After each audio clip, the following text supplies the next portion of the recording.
Good afternoon, ladies and gentlemen. Are you all having a good time? Thank you very much for coming along to Discover Dogs. Thank you very much for coming to this seminar.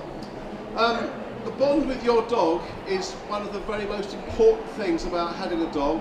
It's the relationship between you and that dog. We're very lucky to have with us today Carolyn Menteith. Carolyn is a celebrity dog trainer. She does a lot of media and TV work, but she is a very, very good friend of the Kennel Club, and we often consult her on behavioural issues and dog training issues. She's going to talk to you today specifically about the bond that you have with your dog and what you can do to foster and nurture that bond with your dog. So I'm going to hand you over to Carolyn, and after Carolyn's finished, there will be an opportunity for you to ask questions and any particular issues you want to talk about. And we will have a roving microphone going around, so just stick up your hand and you can ask Carolyn your question. So I'll hand you over now to Carolyn.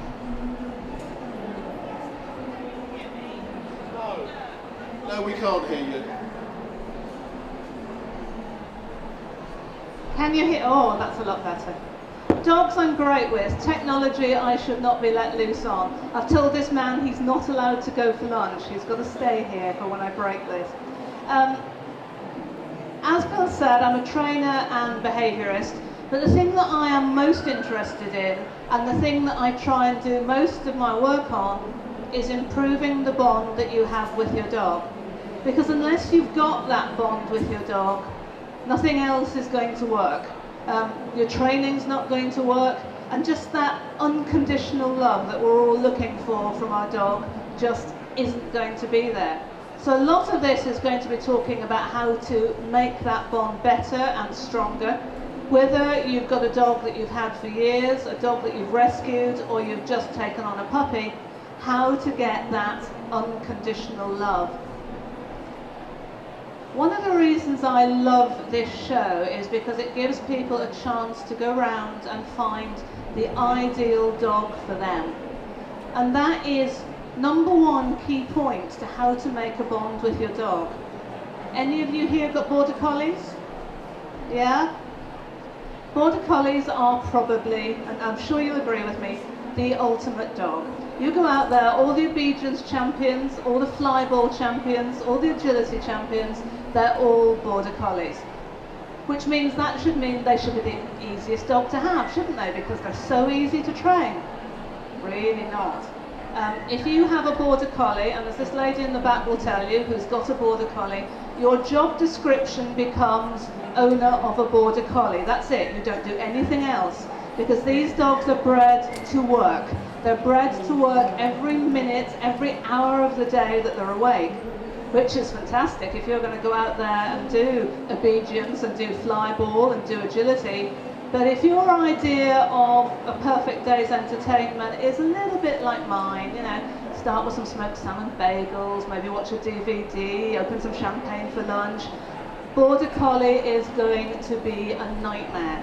They will herd your children, round up the postman, they'll bring you every cat in the neighbourhood whether you wanted it or not, and they'll probably do some house redecoration by the time they've pulled your wallpaper off and ripped up your carpet, and that's before breakfast. So the secret is, first of all, if you want a good bond with your dog, is to come to somewhere like Discover Dogs and find the dog that is perfect for you, the dog that fits into your lifestyle. If you're a couch potato owner and you want to lie on the sofa all day with your dog cuddling up to you, there are dogs out there that will do that. But if you want to be out there doing the obedience and the agility and the fly ball, there are dogs that are going to do that as well. For all of you who like all these cuddly dogs, your pugs and your basset hounds, they're great for lying on the sofa. Try doing agility with one. You're not going to get very far. So the bond with your dog has to start almost right at the beginning when you're choosing your dog in the first place. Choose that dog that is going to fit in with the job that you want him to do. Whether that's out jogging, whether it's out climbing mountains, or whether it's sitting and watching EastEnders with you. There is the perfect dog for you out there. And if you're not sure whether you can bring up a puppy from being small and young and bring them up to being the best dog possible, There's plenty of rescue organisations out there where you can see what you're going to get. You can see what your lovely ball of fluff is actually going to become when he's older. So the number one thing about improving the bond with your dog is get the right dog for your lifestyle in the first place. The second way you can improve the bond with your dog is through exercise. I reckon that probably at least half the dogs in this country do not get the exercise that they need to keep them physically and mentally happy. You can't make a bond with something whose energy levels are so high and their frustration is so high and they are so bored. That's half the problems that people have with Staffordshire Bull Terriers and Stafford Crosses. You'll hear lots of people talking about status dogs and the problem with status dogs. The problem isn't the breed at all. The problem is they get a Staffordshire Bull Terrier because they think it's going to fulfill some image and don't realise that this dog probably needs 3 hours plus exercise a day. It's bred to be a canine athlete. Whether that's just playing games and chasing balls or whether it's hiking over the countryside. I was over at the Battersea Dogs Home stand. They have got an entire agility team of Staffords working this afternoon, and these are the happiest, bounciest, kissiest. They've taken all my makeup off. I have no makeup anymore. But that's how you keep dogs like that sane and sensible. If your dog's not getting enough exercise, you cannot make a bond with that dog. You can't train that dog because his brain is just somewhere else. He's completely fizzy and thinking about, oh, I'm so good. You know what it's like. You know if you've been in the house for ages and you're just desperate to get out and you just can't think about anything. Exercise doesn't just have to be plodding around the streets though with your dog. Look at the breed of dog you've got. Look at what that breed was originally bred to do, and then get inventive about how you can stimulate that sort of exercise. If you've got a retriever, it's easy. You just throw balls forever and they'll bring it back, and you throw it again and you bring it back. But look at what they're originally bred to do, and that will help you with the kind of exercise that they're really going to enjoy. Terriers love digging, but so few people actually give them somewhere to dig and hide toys and treats in a digging pit for them and let them dig it out, because that's the sort of exercise that they absolutely love. Newfoundlands, they've got to swim. Labradors, they've got to swim. Otherwise you're going to have a Labrador that jumps in every muddy puddle that he sees because he's not getting the exercise that is appropriate for him. So number 2 on making the bond with your dog is make sure he gets enough exercise and that he's getting the right kind of exercise. Then you've got a dog who's got brain to be able to work. So then we come on to training, and training probably is the biggest bonding exercise. Every single thing you train your dog to do improves the bond between you. Training is all about communication, and every good relationship is based on communication. So that you have to be able to train your dog to keep him happy. But there are lots of other reasons to train your dog as well. If you have a well-trained dog, you can keep him safe. You can call him back from anything that's dangerous. You can get him to let go of anything that might be hazardous, and this could one day save his life. Not only that, but if you've got a well-trained dog, you can keep other people safe from your dog, other animals safe from your dog.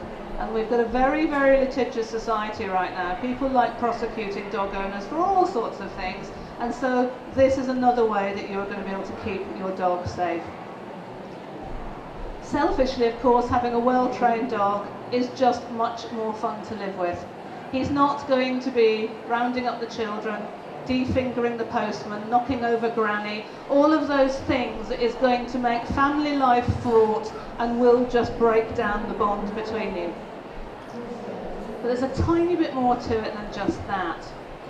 Dogs are hardwired to need to succeed in life. We all are. Succeeding is the one thing that gets us out of bed every single morning. We have to succeed in finding food, in finding shelter, in finding a mate, in finding fun. We have to succeed, and when we succeed, our brains are flooded with feel-good chemicals. For the more scientific among you, the serotonin and the dopamine, which is what you need to stay happy, healthy, and non-depressed, if you like. All animals need to be able to succeed and to influence their environment. And this reduces the frustration that happens in dogs. Not all frustration happens because of lack of exercise. Frustration happens for all sorts of reasons.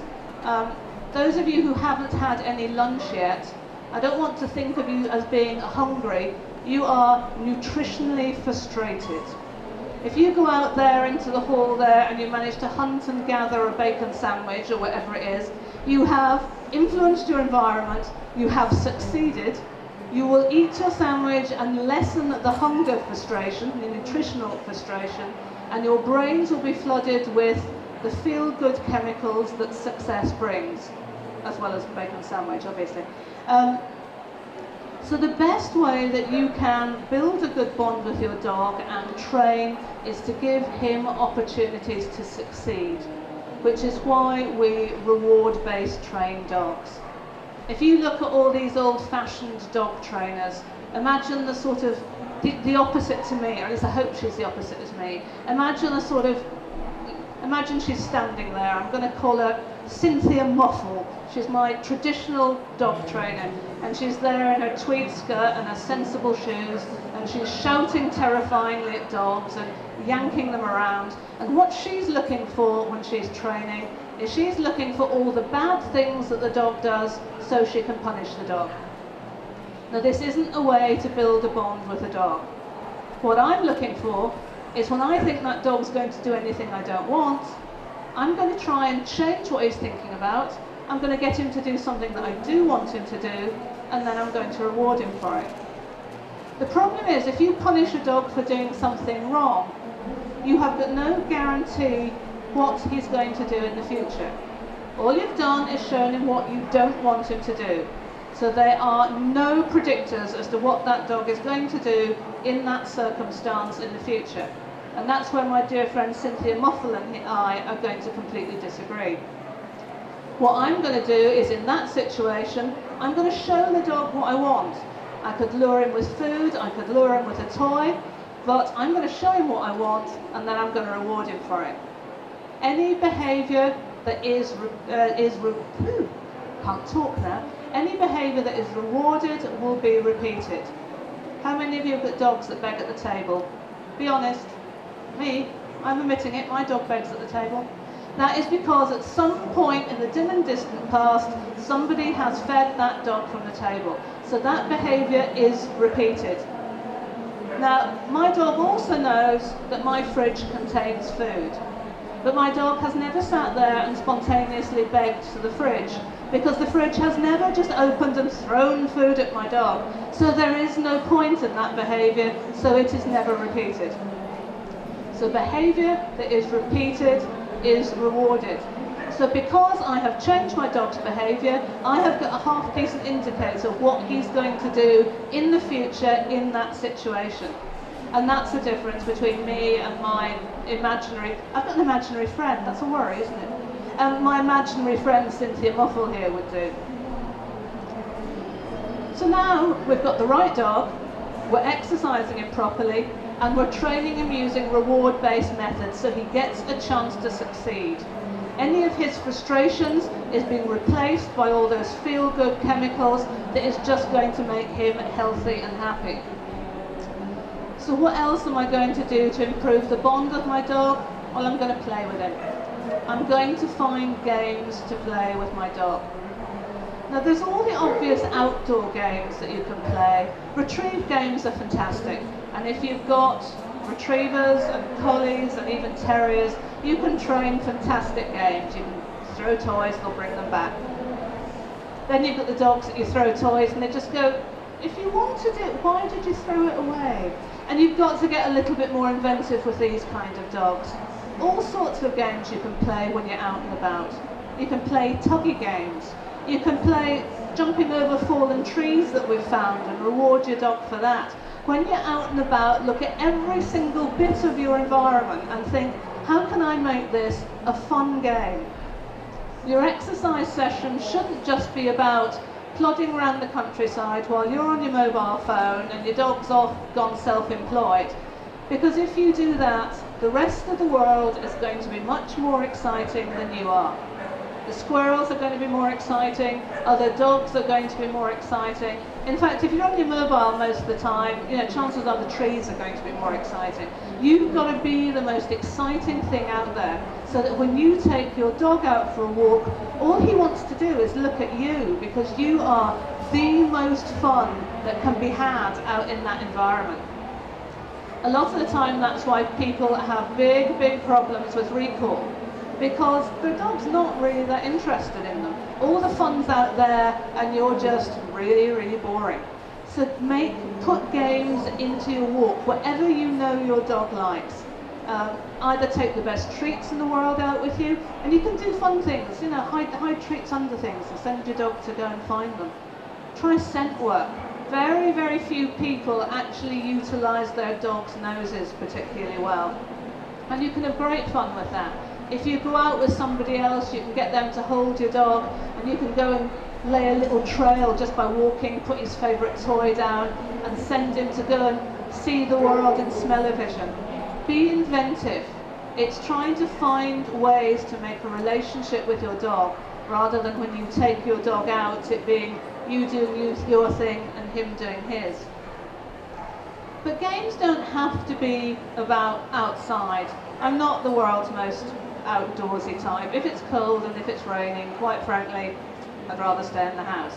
So I've got a huge number of games that I can play with my dog in the house. Tuggy games, obviously, hide and seek games, great things. You can hide your dog's food and treats all over the place, hide other members of the family in different rooms. All the time, just be inventive with the things that you're doing with your dog. We get our dog because we want to interact with them. We don't get a dog because we want him to spend 23 and a half hours a day sitting quietly in the corner and then half an hour being active when we want. We have a dog to make them part of our family. And if you ignored any of the members of your family for 23 and a half hours a day, I would suggest that they have every right to leave home. One of the other things people never think about when it comes to their dogs is, if you look at dogs out in the wild, whether they're hunting, foraging dogs, they will probably spend 16 hours of their day trying to find food. That's what they do. Whether it's scavenging for food, whether it's begging for food, whether it's hunting for food, this is their survival. We take dogs into our houses, we put the food in a bowl, we stick it on the ground, and in 30 seconds it's gone. We could be utilising this time to really improve our dogs' lives. As you walk around here, you'll find loads of stands selling Kongs, greatest dog toy in the world. Instead of feeding your dog in a bowl, stuff some food into a Kong, make it really hard for the dog to get out, and instantly his 30-second dinner now lasts for half an hour or an hour. And he's utilising all those hunting, the chewing, the gnawing desires that your dog needs to keep him happy. When dogs chew, once again, it's a de-stressor for dogs.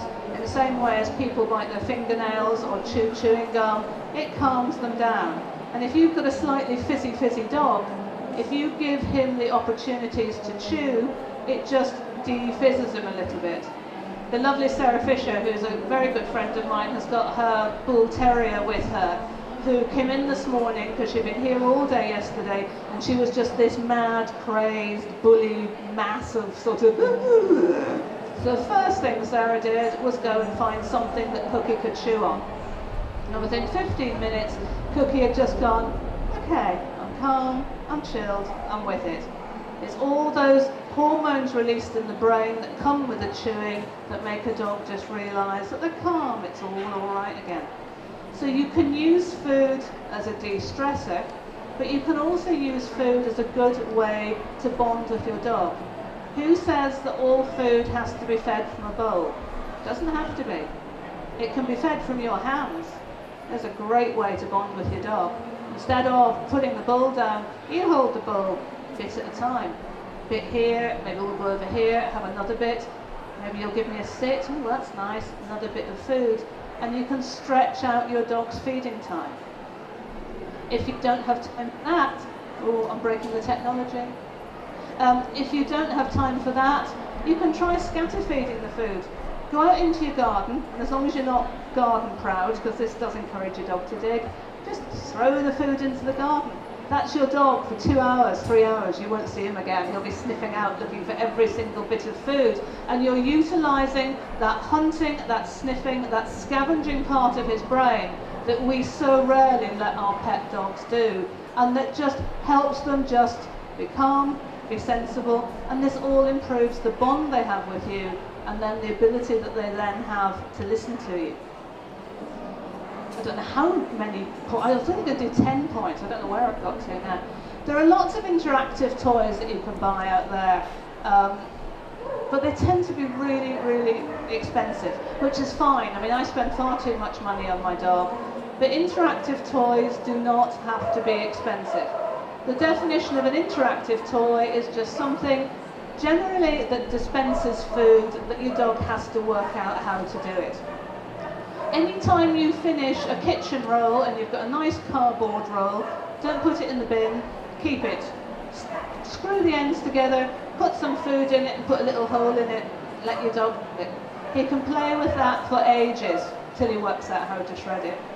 Plastic bottles, little plastic drinks bottles, put little bits of dried dog food in the end of that, let your dog work out how to get them out. Only caveat on that, don't leave your dog alone with them because they can bite them and they can splinter them. But your dog can spend ages working out, do I have to tip it up, do I have to pick it up, do I bat it around? And again, it's just utilising all these skills that your dog has that they rarely get the chance to utilise. And the more they do that, the easier they are to live with, the calmer they are, and therefore the more interested they are in listening to you, because their brains are calm and they're in a position where they can listen to you. Probably one of the other main ways to bond with your dog is to involve your dog in your life. If you're going out and about, take your dog with you. If you're going to the pub, take your dog with you. If you're going to visit friends, take your dog with you. Make sure your dog becomes a part of your life. You've all got your family, your friends, your jobs, your social life. All your dog has got is you. And you have to make sure that you live up to that responsibility. And it's a big one. But hey, it's fun. I have some great dog parties. They're fantastic. Handling your dog and just being with your dog is another wonderful bonding exercise. Make sure everybody in your family handles your dog appropriately and gently. I was at a really, really posh, it was a charity polo match I was at, and I ended up sitting next to this man in a suit, stuffy, probably a friend of my imaginary friend Cynthia Moffel, I would imagine. And he was there in his tweed jacket, and he said, "Oh, what do you do?" I said, "Oh, dogs, I train dogs." "Oh, fantastic, I've got a dog." I said, "That's nice, what have you got?" "I've got a Labrador." I thought, well, that sort of figures, not running down Labradors, but he was like the stereotypical Labrador man. He said, "Oh, it's a fantastic dog." I thought, that's really nice. "Do you know the grandchildren can ride around on his back, pull his ears, stick things in him, pull his tail, drag him around by the nose, and he doesn't do a thing to them?" When on earth did the definition of a good dog be prepared to put up with abuse? When did that happen? I wanted to push him into his asparagus soup. It is your responsibility to make sure that everyone who comes into contact with your dog handles your dog appropriately. Once you know that that's happening, make all the handling you have with your dog a huge joy. From the minute you get your dog as either a cute squidgy little puppy or something that you rescue, make sure that he knows that touch is fun. Have the yummiest treat in the world. And so when you snog his nose, which you're going to because he's gorgeous, give him a treat. Let him associate snogging on the nose with really, really nice things. let him associate being tipped on the ground and having his tummy rubbed with the best treats in the world. He always has to know that he can trust you and that life is fun. If he spends all his time thinking, who is going to sit on my back, pull my tail, drag me around by the nose next, that is not going to improve the bond you have with your dog, because he's going to spend all his time going, ooh, what's coming next? So appropriate handling is probably one of the best ways that you can make a bond with your dog. And the very last thing is do the fun stuff. As you're walking around here, you can see agility, fly ball, obedience, heel work to music. You can take your dog swimming. You can take your dog out for a good dig if that's what he likes doing. But again, look at what your dog was originally bred to do and make sure that he gets the opportunities to do this in daily life. Whether that is digging, whether it's sniffing. If you've got terriers, they love to kill and shake things, so get toys that you can let him do that behaviour that he is hardwired to need to do, but to do it appropriately and for you to be providing that resource. That's all probably far more than any of you are going to manage to do in total. But if you just do some of those, if you just look at the bits of those that you can add into your life, you can improve your dog's bond with you. Don't think training is something that you just do in that 5 or 10 minutes when you go, right, now I am doing my training. Every single interaction that your dog has with you or with anyone else is training. He's learning how you are, how you think, what you do. He's watching you all the time. So the minute from you get up in the morning to the minute you go to bed at night, whether you like it or not, you're training your dog. So make sure all the time you think about what it is that you're actually teaching your dog to do. Now I've talked far too much, my technology's held out, I'm feeling quite proud of myself. So if there are any questions, there is a microphone, please feel free to shout. If you feel too intimidated to talk on the microphone, which is fine, it's a Sunday, grab me at any point over the next sort of afternoon and I will be happy to answer any questions you like. And I'm going to have a quick drink.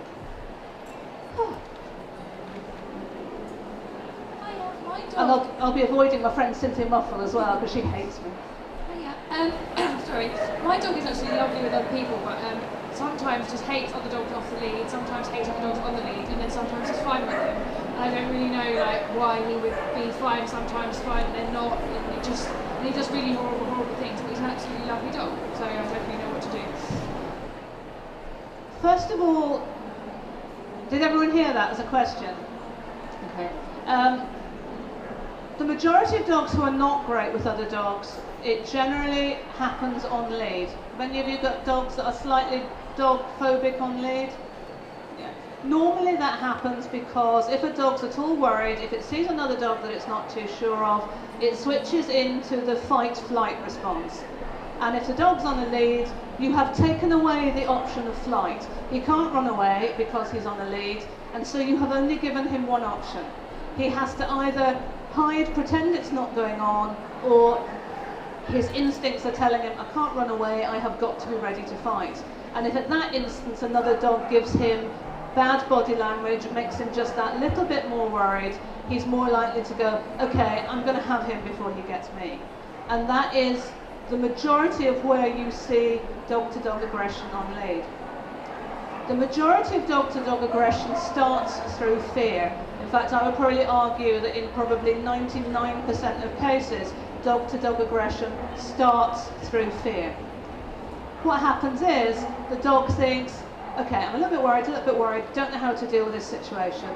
I'll try not looking, I hope it goes away. No, it's still there, can't run away, I'm on a lead, don't know what to do. Help, okay, I'll try and bite it.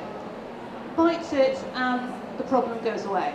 Either the other person takes the dog away, or the owner takes them away, and he goes, wow, that worked. Once again, his brain is flooded with the chemicals. When he started to get worried, his brain will have been flooded with adrenaline because he's going, oh my God, I could get in a fight here, I could be about to die, help, what's going to happen to me?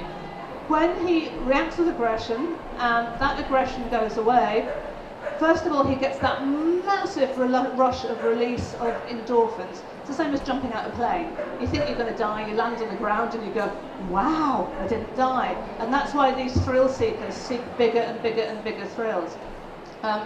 He's found something that works. So what started in fear, the dog now has got a coping strategy. He says, okay, if I bite, if I chomp, it goes away. And so he's going to resort to that behaviour much, much, much earlier. Because instead of going, oh, what shall I do, what shall I do? He'll go, oh, bit worried, what worked last time? Oh, I know, I chomped it. And the problem is we do not know what our dogs are thinking. We can take a rough guess, but we don't know what your dog thinks for some reason is a threat, because you don't know what sort of body language he is reading to go, that looks threatening, oh God, I'm going to have it before it has me.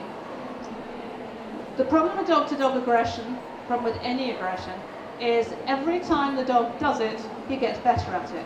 He gets more confident at it, and he uses that as his first point coping strategy because it works. So the first thing you have to do is, if you have a dog that gives any sort of aggression, if you're going to work with them, they have to know that that is never going to work again. And that means about being incredibly vigilant, about not giving them the opportunity to get better at it and to practice it.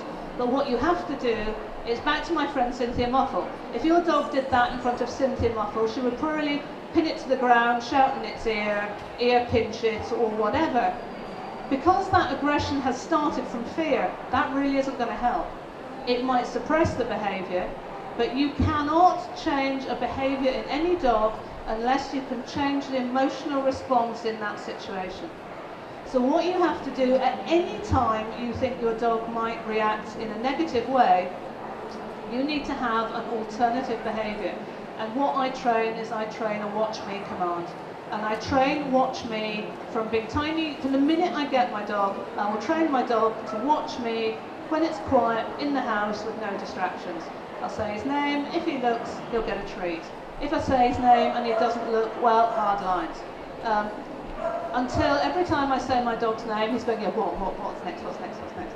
Then I'll do it in the garden with just, a bit of bird tweeting and some wind. And then once he can do it out there, I'll do it out in the park where it's quiet. And then I'll start to do it in situations where he's reacting. There is absolutely no point in training your dog in a situation he's uncomfortable with. What you need to do is train where there's no distractions first and then build that up. So what you're doing is you're going to give your dog a way to earn a reward. So what you're going to say is, I'm never going to let you aggress to other dogs again, which just means being vigilant, keeping him on a lead if you're at all worried, all of those things, but give him a way that he can cope instead. Back again, my friend Cynthia Muffle. If she just punishes, she has got no clue of saying what the dog's going to do in the future. You want your dog to know when he's in that situation and he's feeling a little bit worried, what he has to do is look at you and he gets a reward. Then he's succeeded, he's influenced his environment, and he gets a treat. So he's going to resort to that as eventually, that's what he will resort to as his first scale response. So basically, that was a really long answer to basically say, just teach a watch me command, it'll be fine. Anyone else? No one's going to ask a question now, because I talk for about half an hour if you ask me a question. Hello, I wonder if you've got some tips on how to sort of soften a dog's mouth that grabs at the treats. Oh, grabbing at treats, okay. Two things first of all. For dogs who grab at treats, if you're clicker training, if you're reward-based training, don't feed them from your hand, drop the treats on the floor. Because the more you feed them from the hand, the more you are getting them fixated on your hand. They're looking at your hands because that's where the food comes from. And if you've a breed that either gets at all excited or at all mouthy, they're going to come up at your hand all the time because that's where the good stuff comes from. So if you're clicker training, if you're training with treats, drop the treats on the floor. So the reward, yes, it comes from you, but we get it from down there. Next thing, teach your dog about consequences. So have a treat in your hand, show your dog you've got a treat, wrap your hand around it and put your other hand out like that. Wait for a long time. When your dog eventually sniffs the hand, drop the treat. So what he's learning is that sometimes to get the treat, I have to go and do something else. Just grabbing isn't always going to work as a first response.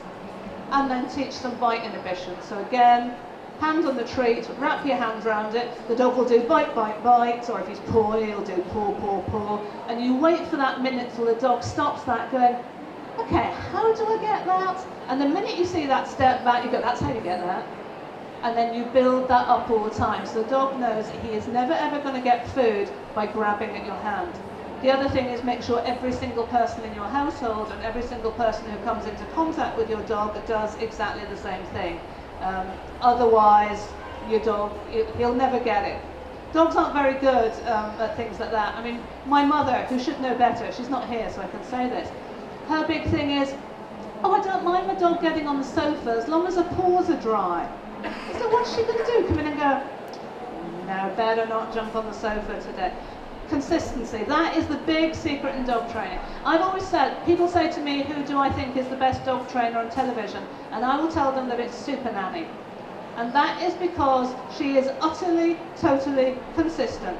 She's fair, she's kind, she's positive, but she's utterly consistent. Her rules never change. And that's what makes for a good dog trainer. So yeah, she'd probably be horrified if she ever heard that, because apparently she's not very doggy, but best dog trainer on television. One more question, or having said that, grab me if you don't feel, because it's all very intimidating in you. I don't care, I'll talk to anyone.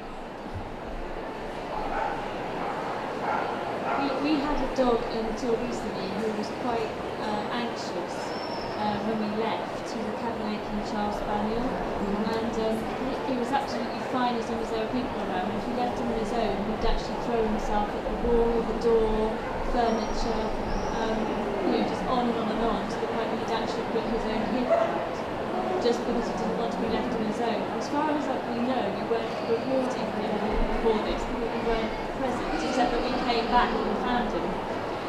But I don't know what you can do about over-anxiety. I still maintain as a behaviorist that separation anxiety is probably the hardest thing to treat. I would far rather deal with an aggressive dog than I would with a really deep-seated separation anxiety, because it comes right back to puppyhood, and it comes back to people not teaching their puppies coping strategies of being on their own. And these dogs just don't know how to cope. If from the minute you get your puppy, he learns that there are times when he doesn't have access to you. So in other words, when there's nice stuff going on, when he's having his dinner, he maybe goes somewhere else, or when he's got a nice toy or a nice chew, he goes somewhere else. He learns the coping strategies. But dogs who have never learned coping strategies with being left alone, it's always going to be a problem. 90% of your dog's brain is established in the first 12 weeks of life, which goes to show how important it is to socialise puppies and give them coping strategies in these sorts of environments. Lots of people who take on rescue dogs have serious separation anxiety problems because they've finally found a home. It is so incredibly valuable to them. Their person is so incredibly valuable to them, and they can't bear to let them out of their sight. There's lots of things you can do to help borderline separation cases. Back to what I said earlier on, you can't change behaviour unless you can change the emotional response in that situation. So all the things you're trying to do with separation anxiety is to make the dog feel okay about you not being there, actually looking on you not being there as probably the best thing that can happen, or one of the best things that can happen, rather than the worst thing. So it would be about having your dog's absolutely most favourite food in the world that he only gets when you leave him, or having the dog's most favourite toy in the world that he only gets when you leave him. But if he's never been learnt how to cope, and if his favourite thing in the world is you, then I'd rather have an aggressive dog that tries to tear my arms off, quite frankly, because I can work with that. So you probably didn't do anything to fuel the anxiety. Possibly there was an element of, when you know you've got a dog with separation anxiety, every time you leave you are anxious as well, because you know that this is going to be a huge issue for your dog. And so I think it becomes a cyclic problem.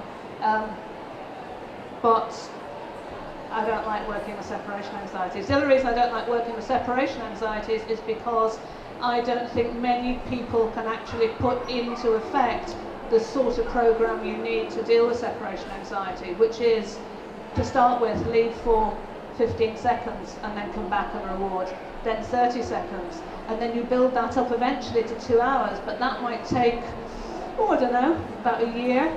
And in any time during that period, you can't leave for any longer than that, or you'll put the program right back to the beginning. So, in theory, while you can deal with separation anxiety, I would far rather say to any of you, when you get a dog, whether it's a puppy, whether it's a rescue, from the minute it comes into your house, make sure you teach that dog that there are times when it is not going to be able to be with you. And that is probably one of the most important things you can teach to your dog, especially those dogs like your collies, your shepherds, your rescue dog, anything that forms a really strong owner bond.